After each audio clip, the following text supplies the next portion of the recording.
Hai, Assalamualaikum. Hari ini Kelab Taha mendapat jemputan daripada Persatuan Pendidikan Awal Kanak-Kanak. So, kalau korang nak tahu suasana yang berlaku selepas ini, jom.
All the way to Damansara, come on and sister night, have some cookies and coffee.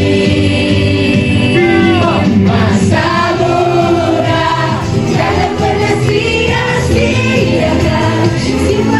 Okey, terima kasih untuk Kelab Taha sebab sudi datang kepada program Meet and Greet Persatuan Pendidikan Awal Kanak-Kanak. Dan saya harap lepas ni kami boleh collab lah dengan Kelab Taha, boleh buat program yang lebih menarik daripada kami. Dan sangat-sangat terima kasih sebab sudi datang. Terima kasih.